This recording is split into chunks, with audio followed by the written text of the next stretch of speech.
Hey guys, hope you're all doing well. Well, it's been a while since I've been out on the LiveWire Del Mar, but yet again I am heading up to Scottsdale, Harley-Davidson, because the bike needs some attention. So I got another letter in the mail saying that I might need a potential TCU upgrade because there is some kind of major over-the-air update that's on the way coming in August. I believe they said it was August. And if I don't have the correct TCU, then I won't be able to get the download. And just a quick update, this bike hasn't been connecting to the app for months. I can't remember how long. Last time I had it fixed, took it to the dealership for something else, one of the other recalls, and had them take a look at it. They popped the main fuse, put it back in, and the phone connected to the bike for maybe a week or two, and it hasn't connected since. And I've tried pulling the fuse out and resetting it on my own, and it just won't do it. So I have no idea what's up with this. I'm gonna bring it up to them again when I bring it in now and tell them that this, that the phone app isn't connecting to the bike. Every time I bring it into the dealership to have something fixed, I have a little shred of hope that might be my last trip up here for some little thing like this, and something else comes up. Luckily, this bike has a 2-year manufacturer warranty, so I've still got maybe 8 months to either decide to keep this or get rid of it before the warranty's up. But we'll see what happens. At any rate, I thought it was worth recording a little video segment on this just to give an update for any of you that watch the channel for the LiveWire updates and content. If you're wondering if I still like the bike, I mean, I'm talking a lot of crap about it right now, but I honestly do still really, really like this bike. That's why it makes this stuff so difficult for me, because I wanted one of these for so long. As soon as they were announced, I just love the look of this thing and the idea behind it. Oh, here we are.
But it'll be interesting to see what they say. If they need a new TCU, it's probably going to be a few days while they order one, so maybe longer. So I might have to leave this thing here for a little bit, but I'll let you know. All right. For you, it's been a second or two, but for me, it's been 2 weeks. So there was a little bit of a delay getting the new part in. They installed a new TCU that is supposed to make this available for over-the-air updates now. Until this point, my phone is having trouble connecting to the bike almost all the time. So I actually can't remember last time it was able to connect. It's been months, probably 6 or 8 months. This is the first time I've got the code verification screen, but it's not popping up.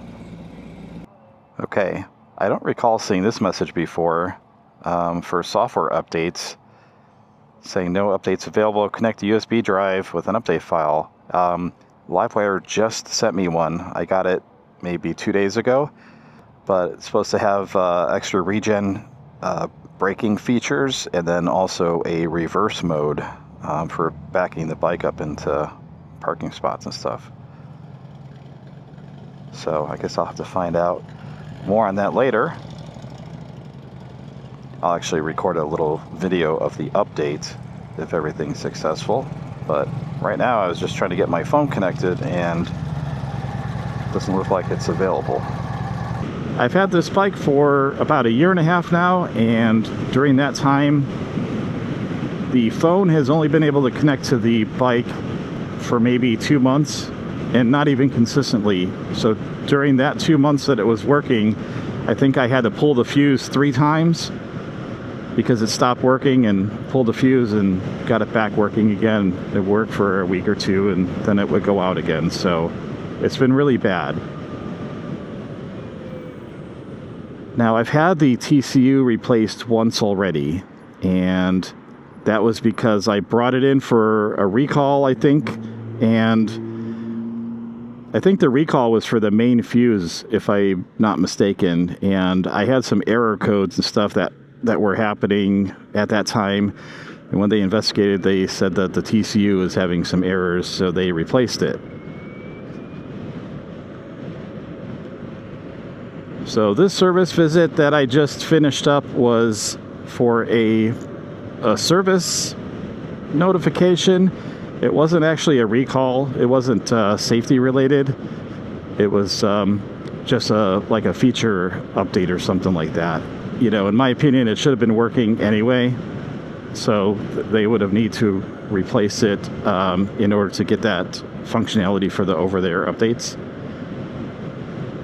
But that's something that they were talking about. LiveWire was talking about before they even launched this bike, the ability to do those updates. So that was supposed to be baked into the bike from the start. So I don't look at this personally as a feature upgrade.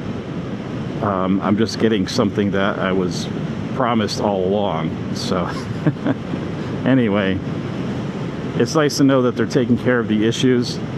And while I was in the dealership, if anybody's interested, this is Labor Day weekend right now as I'm recording this. I don't know how long the sale will be good for, but they marked down the LiveWire Del Mar to $9,999. That's probably closer to what people were expecting these bikes to be when they first announced them. And I think they would have actually sold a lot more of them if they would have been priced more reasonably from the beginning. I mean, it kind of sucks for me because I paid $15.49 or $15,549, something like that, for this bike. And of course I got it when it first launched. But for 10 grand, I think this bike is worth it. So wish me luck. My hope is that I get home and my phone connects back up to the bike without a problem, and that the software update goes smoothly. But I will definitely bring you in when I'm working on that part of the process.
Alright guys, it is the next day and the update was successful. There are a couple takeaways that I'd like to share with you, just in case you have one of these and you're thinking about doing this update. And then I can show you quickly in the parking lot exactly what these new features do. Well, the first one I can actually show you while we're moving here, and it's the roll forward regen. So while you're rolling forward, normally if you take your hand off the throttle, you'll feel a little bit of engine braking depending on what mode you're in. But with this new update, if you push forward on the throttle while you're rolling forward, then you'll get kind of enhanced regen braking. You'll slow down much faster, and it'll actuate the rear brake light to let people behind you know that you're slowing down.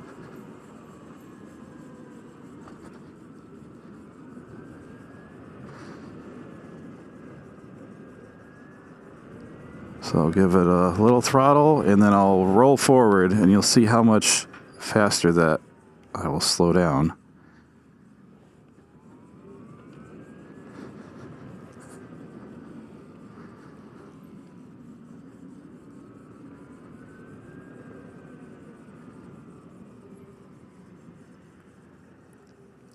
Then the other new feature, you stop here. Now as soon as I stopped, I don't know if you noticed this little yellow R here, but that is the new reverse mode. So while you're stopped, it'll go into yellow, but then if you push forward on the throttle while you're stopped, the R turns green and you'll start to slowly back up.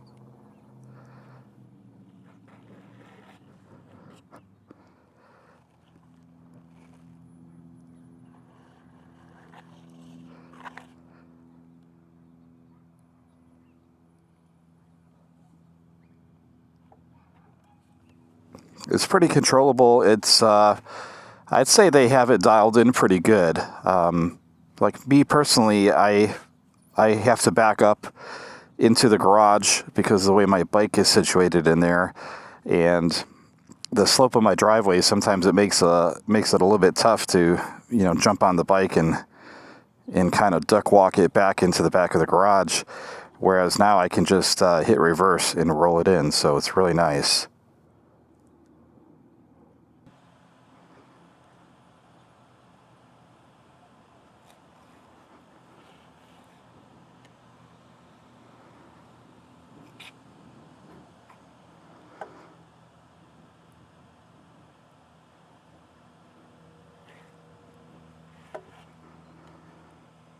Ultimately, a couple nice new features on the bike that I didn't know I needed.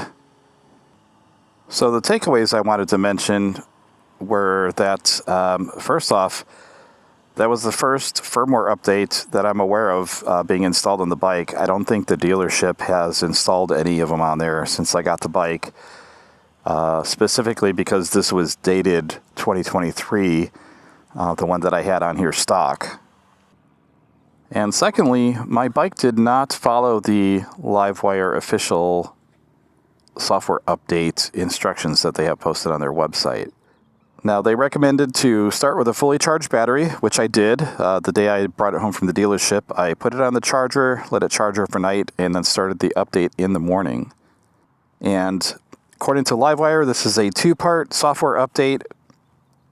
The first part of the update is using the flash drive that they mailed to me. And I put the flash drive in, started up the bike, went in and checked the current software version, and then initiated the update. That part ran smoothly, and it went according to the video instructions on LiveWire's website. But that's where the instructions don't match up any longer.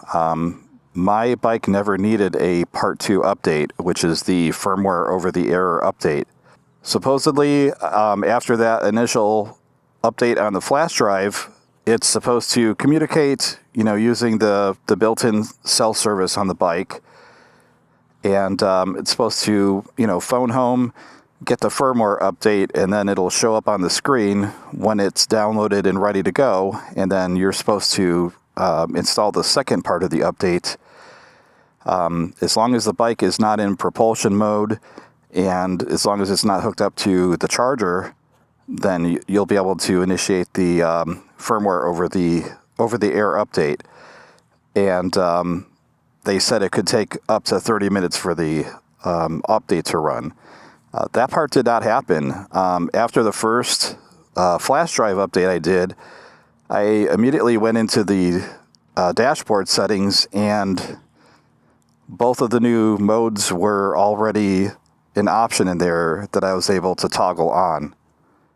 So before I even restarted the bike, I had the reverse mode and the roll forward regen already enabled. So I left it overnight, and I shut the bike off and let it stay off for 5 minutes, and then rebooted it like they suggest on their instructions. But I went into it probably 3 or 4 times over the course of the day yesterday, and late into the evening. Every time I thought about it, I went out to the garage, checked it, turned it on, let it sit on for 5 or 10 minutes, and I never received any over-the-air updates. So if that does happen, I will give you guys an update. Just know that if you have one of these bikes and you were doing this update, it may not be exactly according to the directions. So, I guess it's possible that LiveWire sent me all the updates crammed all into one on the flash drive, in which case I guess I was lucky I didn't have to do the second part of this. But just know that may be the case. So if you run into this yourself, it may not be an issue. But on a happy note, the update is done, and my phone is still connecting to the bike. So I'd like to think that they finally resolved the electrical issues with this bike. Only time will tell, I guess, huh? I should also mention that this is the first ride today that I have the new DJI Mic 3 as my helmet microphone. So how does this sound? The first segment of this video that I recorded, going and dropping the bike off at the dealership, and then the ride home from there, I was using the Mic Mini wireless mic, and just for this follow-up video, after the update, I went and put in the new Mic 3 into the helmet. So this is brand new for this ride. Really interested to see how this sounds. I'm hoping that it's good. This microphone has some features that the Mic Mini does not. It's pretty much the same size. It might be just a hair bigger, but this adds the 32-bit float capabilities that the Mic 2, I think it was, had. But that unit was bigger, and it was kind of too big to fit in the helmet, so I had it externally mounted, and then I had a lav mic plugged into it and then routed into the helmet to do the audio. So the solution right here is just like a little magnet clip that I stuck the magnet onto the inside of the helmet, and then I can just snap in the microphone magnetically, so it makes it easier to manage. Anyway, just thought I'd mention it. I haven't even heard the audio myself, so I'm hoping that when I get home, this sounds good and I don't have to go back out and re-record this segment over again. Well, that's about it for this video, guys. Just wanted to give you a quick channel update on what's been going on with the LiveWire, in case you're interested, and let you know about that TCU update and software update with the new features, in case you have one of these bikes. So hopefully this video has been helpful to somebody, or at least interesting. But with that being said, I hope you enjoyed the video. If you liked it, please click the like button, and I will catch you guys on the next one.